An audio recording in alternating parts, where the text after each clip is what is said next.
خوب جشن منایا۔ جب بادشاہ اپنی نئی دلہن کے کمرے کے اندر داخل ہوا، جب اس کا گھونگھٹ ہٹایا تو ایک دم بادشاہ بھی اندھا ہو گیا اور بیوی بھی اندھی ہو گئی۔ تو اللہ تعالیٰ نے ان دونوں سے بولنے کی صلاحیت بھی چھین لی۔ شب قدر اسلامی مہینے رمضان کے آخری عشرے کی طاق راتوں، یعنی 21ویں، 23ویں، 25ویں، 27ویں اور 29ویں راتوں میں سے ایک رات ہے، جس کے بارے میں قرآن کریم میں سورہ قدر کے نام سے ایک سورت بھی نازل ہوئی ہے۔ انا انزلناہ فی لیلۃ القدر۔ قرآن کریم میں اس رات کی عبادت کو 1000 مہینوں سے بہتر قرار دیا گیا ہے۔ اس حساب سے اس رات کی عبادت 83 سال اور 4 مہینے بنتی ہے۔ رسول کریم صلی اللہ علیہ وسلم نے فرمایا کہ بنی اسرائیل میں ایک شخص تھا جس نے 1000 مہینے تک اللہ تعالیٰ کے راستے میں جہاد کیا۔ صحابہ کرام کو اس کی عبادت پر رشک آیا، اس کے جہاد پر رشک آیا، تو اللہ تعالیٰ نے اس کے بدلے میں یہ رات عطا فرمائی۔ امت کو اس رات کا تحفہ ملا۔ یہ رات میرے کریم نبی کی امت کے لیے خاص رات ہے۔ بعض روایات میں آتا ہے کہ میرے نبی نے پہلی امتوں کی عمروں کو دیکھا کہ ان کی عمریں بہت زیادہ ہیں، پہلی امتوں کی عمریں بہت زیادہ ہیں، اور آپ کی امت کی عمر بہت کم ہے۔ اگر وہ نیک اعمال میں ان کی برابری کرنا چاہے تو یہ ناممکن ہے۔ اس پر میرے کریم نبی علیہ السلام کو رنج ہوا، میرے کریم نبی علیہ السلام کو پریشانی لاحق ہوئی۔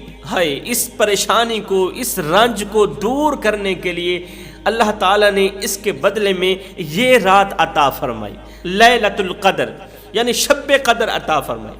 میرے کریم نبی نے فرمایا صحابہ، جب لیلۃ القدر آتی ہے تو اللہ کے حکم سے حضرت جبریل علیہ السلام ایک سبز جھنڈا لیے فرشتوں کی بہت بڑی فوج کے ساتھ زمین پر نازل ہوتے ہیں۔ ایک روایت کے مطابق ان فرشتوں کی تعداد زمین کی کنکریوں سے بھی زیادہ ہوتی ہے۔ پھر حضرت جبریل علیہ السلام وہ سبز جھنڈا کعبہ معظمہ پر لہرا دیتے ہیں۔ حضرت جبریل علیہ السلام کے 100 بازو ہیں، جن میں سے وہ اپنے 2 بازو اسی رات یعنی شب قدر میں کھولتے ہیں۔ وہ دونوں بازو مشرق و مغرب میں پھیل جاتے ہیں۔ پھر حضرت جبریل علیہ السلام فرشتوں کو حکم دیتے ہیں، فرشتوں، جو کوئی مسلمان آج کی رات قیام، نماز یا اللہ کے ذکر میں مشغول ہے اس سے مصافحہ کرو۔ سبحان اللہ! آج فرشتے نمازی انسان سے مصافحہ کر رہے ہیں، روزہ دار سے مصافحہ کر رہے ہیں۔ آج کی رات میں مصلی پر بیٹھنے والے انسان سے فرشتوں کا مصافحہ کیا جا رہا ہے۔ اور ساتھ میں حضرت جبریل فرماتے ہیں عبادت گزار جو دعا کرے اس کی دعاؤں پر آمین بھی کہنا۔ میرے کریم نبی فرماتے ہیں صبح تک یہی سلسلہ چلتا ہی رہتا ہے۔ جب صبح کا سورج طلوع ہوتا ہے تب جا کر حضرت جبریل علیہ السلام فرشتوں کو واپسی کا حکم دیتے ہیں۔ جب جبریل علیہ السلام فرشتوں کو واپسی کا حکم دیتے ہیں نا، تو فرشتے عرض کرتے ہیں اے جبریل، آج کی رات اللہ نے امت محمدیہ کی حاجتوں کے بارے میں کیا معاملہ فرمایا؟ تو حضرت جبریل علیہ السلام فرماتے ہیں اللہ تعالیٰ نے امت محمدیہ پر خصوصی رحمت اور کرم فرمائی ہے، اور 4 قسم کے لوگوں کے علاوہ سب کو معاف کر دیا، سب کو بخش دیا، سب کی مغفرت ہو گئی سوائے 4 لوگوں کے۔ صحابہ کرام نے عرض کی یا رسول اللہ، وہ 4 قسم کے لوگ کون سے ہیں جو رمضان کی برکتوں سے محروم رہتے ہیں؟ وہ 4 قسم کے لوگ کون سے ہیں جو لیلۃ القدر کی برکتوں سے محروم رہتے ہیں؟ تو میرے کریم نبی نے فرمایا شراب کا عادی، پہلا شراب کا عادی، دوسرا والدین کا نافرمان، تیسرا قطع رحمی کرنے والا، چوتھا وہ شخص جو کسی مسلمان کے لیے دل میں بغض رکھتا ہے، دل میں کینہ رکھتا ہے، حسد رکھتا ہے۔ فرمایا ان 4 لوگوں کے علاوہ سب کی مغفرت کر دی جاتی ہے، ان 4 لوگوں کے علاوہ سب کو بخش دیا جاتا ہے۔ لیکن یہ جو 4 لوگ ہیں، ان کی نہ تو اللہ تعالیٰ نماز قبول کرتا ہے، نہ تو دعا قبول کرتا ہے، نہ تو ان کا روزہ قبول کرتا ہے، جب تک یہ لوگ پکی توبہ نہیں کر لیتے، جب تک یہ لوگ پختہ توبہ نہیں کر لیتے، جب تک یہ لوگ اپنے دل کو پاک نہیں کر لیتے۔ جوانوں، لیلۃ القدر میں 2 لوگوں کو اللہ کی طرف سے بہت بڑا مقام و مرتبہ ملتا ہے، اللہ تعالیٰ کی طرف سے بہت بڑا مقام ملتا ہے 2 لوگوں کو۔ وہ کون سے 2 لوگ ہیں؟ نمبر 1، جو ہمیشہ کے لیے یہ خیال کرے کہ اللہ اسے دیکھ رہا ہے، جو ہمیشہ کے لیے اس کی سوچ میں ہو، اس کے ذہن میں ہو، گمان میں ہو کہ اللہ مجھے دیکھ رہا ہے۔ دن کے اجالے میں، رات کی تاریکیوں میں اللہ کی ذات اس سے بے خبر نہیں ہے، ہر وقت یہی سوچتا ہو کہ اللہ کی ذات مجھ سے بے خبر نہیں ہے، اللہ مجھے دیکھ رہا ہے، اور وہ اس سوچ کی بنیاد پر کسی بھی گناہ کے قریب نہیں جاتا کہ اللہ مجھے دیکھ رہا ہے۔ جوانوں، تمہارے کسی بھی فعل سے میرے اللہ کی ذات بے خبر نہیں، وہ سب کچھ دیکھنے کے باوجود بھی تمہیں چھوٹ دے رہا ہے۔ اللہ نے سب کچھ دیکھنے کے باوجود بھی تمہیں چھوٹ دے رکھی ہے، تمہیں آزاد کر دیا، جاؤ جو کرنا ہے کر لو، آئے گی قبر، لگے گی خبر، قیامت کے دن جب پکڑوں گا حساب کتاب چکتا کر لوں گا۔ بنی اسرائیل کا ایک غریب شخص تھا تو وہ غریب، جتنا غریب تھا اس سے کہیں زیادہ وہ عبادت گزار بھی تھا، بہت ہی عبادت گزار تھا۔ اس کی بیوی بنی اسرائیل کی تمام عورتوں میں سب سے زیادہ حسین و جمیل تھی، دونوں میاں بیوی خوش اخلاقی والی زندگی گزار رہے تھے۔ جب اس ملک کے بادشاہ کو غریب کی بیوی کی حسن و جمال کی خبر ملی تو اس نے تہیہ کر لیا کہ میں کسی بھی حال میں اس خوبصورت عورت کو حاصل کر کے ہی رہوں گا۔ بادشاہ نے تہیہ کر لیا، کسی بھی حال میں اس خوبصورت عورت کو حاصل کر کے ہی رہوں گا۔ چنانچہ اس شہوت پرست بادشاہ نے ایک بڑھیا کو اس غریب کی بیوی کے پاس بھیجا۔ بڑھیا نے آ کر اس خوبصورت عورت کو کہا کہ تو کتنی عجیب ہے، کتنی نادان ہے، اتنے حسن و جمال کے باوجود بھی ایسے شخص کے ساتھ زندگی گزار رہی ہے جو نہایت ہی مفلس اور غریب ہے، جس کے پاس کھانے کو روٹی نہیں، تمہارے پہنانے کو اچھا کپڑا نہیں، جو تمہاری خواہش پوری کرنے کے قابل نہیں، وہ ایسے شخص کے ساتھ زندگی گزار رہی ہے جو نہایت ہی مفلس اور غریب ہے۔ بادشاہ نے تیری طرف ایک پیغام بھیجا ہے کہ میں تجھے اس جھونپڑی سے نکال کر اپنے محل کی زیب و زینت بنانا چاہتا ہوں، تجھے ہیرے اور جواہرات سے آراستہ کرنا چاہتا ہوں، بس تم اس غریب شوہر سے جان چھڑا کر اس سے طلاق وصول کر کے میرے پاس چلی آؤ، میں تجھے آنکھوں کی پلکوں پہ رکھوں گا، میں تجھے ملکہ بنا کے رکھوں گا، بس تم اس غریب شوہر سے جان چھڑا کر ایک بار میرے پاس آ جاؤ۔ جب اس خوبصورت عورت نے یہ بات سنی تو اس کی نظروں میں بلند و بالا محلات گھومنے لگے، پیسہ دولت گھومنے لگی، عیاشیاں گھومنے لگی۔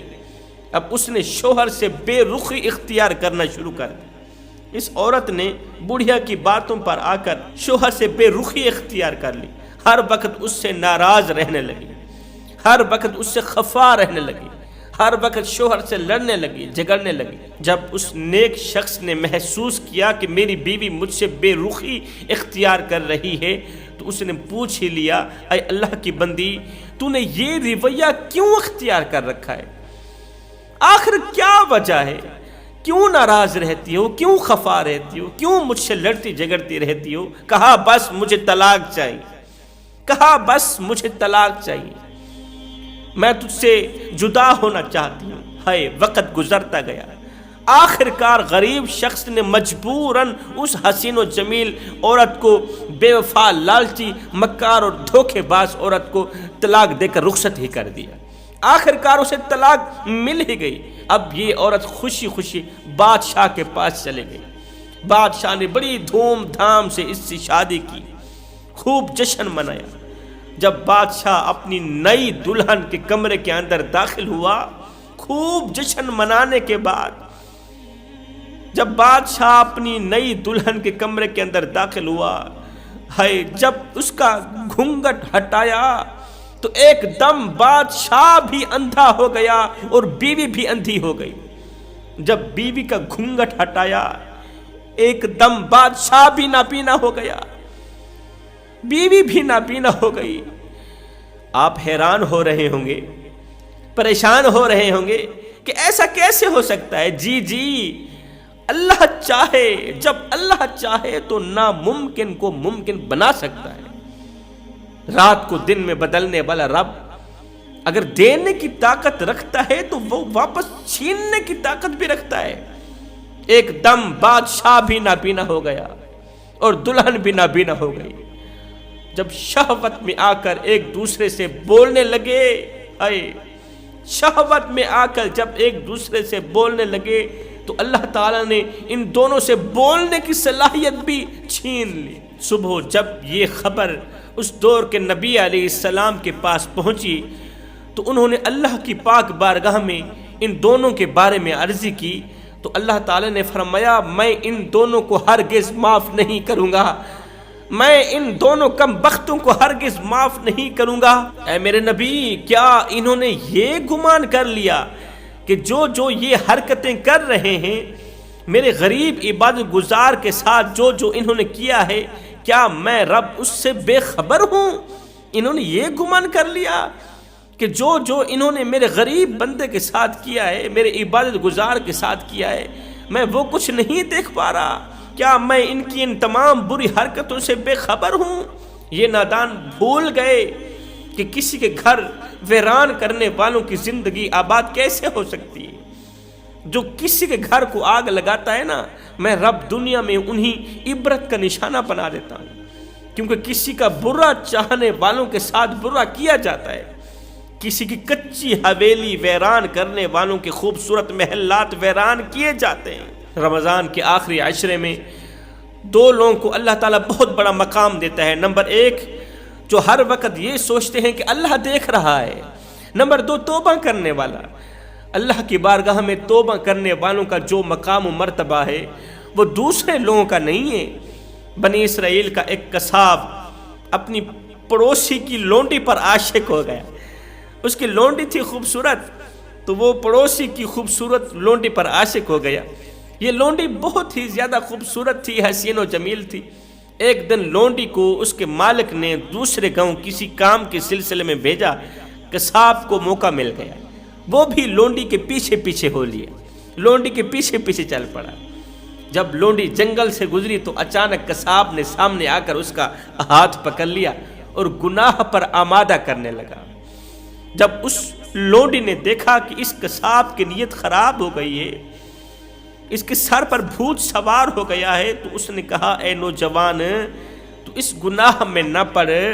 حقیقت یہ ہے کہ جتنی تو مجھ سے محبت کرتا ہے اس سے کہیں زیادہ میں تیری محبت میں گرفتار ہوں، لیکن میں کیا کروں، میں مجبور۔ اس نے کہا آخر کون سی مجبوری گناہ کرنے سے روک رہی ہے؟ آخر کون سی مجبوری تجھے گناہ نہ کرنے پر مجبور کر رہی ہے؟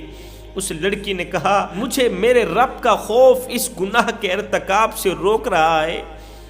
اس نیک سیرت اور خوف خدا رکھنے والی لونڈی کی زبان سے نکلے ہوئے یہ الفاظ تاثیر کن بن کر اس قصاب کے دل میں اس طرح پہ وسط ہوئے کہ اس کی زندگی ہی بدل ڈالی۔ یہ الفاظ اس کی زندگی میں انقلاب لانے کا ذریعہ بنے۔ قصاب نے کہا او اللہ کی نیک بندی، جب تو اللہ سے اس قدر ڈر رہی ہے تو مجھے تو اور زیادہ ڈرنا چاہیے، میں بھی تو اس مالک کا بندہ ہوں نا۔ اتنا کہنے کے بعد اس قصاب نے اپنے گناہوں سے سچی توبہ کی۔ اسی جگہ پر کھڑے اس لڑکی کو گواہ بنا کر قصاب نے اپنے گناہوں سے سچی اور پختہ توبہ کی۔ کہا تو آگے چلی جا، میں پیچھے کو چلا جاتا ہوں۔ واپس پلٹ گیا۔ راستے میں اسے پیاس نے ستایا، اسے شدید پیاس اور گرمی محسوس ہونے لگی۔ یہ قصاب توبہ کرنے کے بعد واپسی اپنے گھر کو جا رہا تھا نا، گرمی کا موسم تھا، شدید پیاس اور گرمی محسوس ہونے لگی۔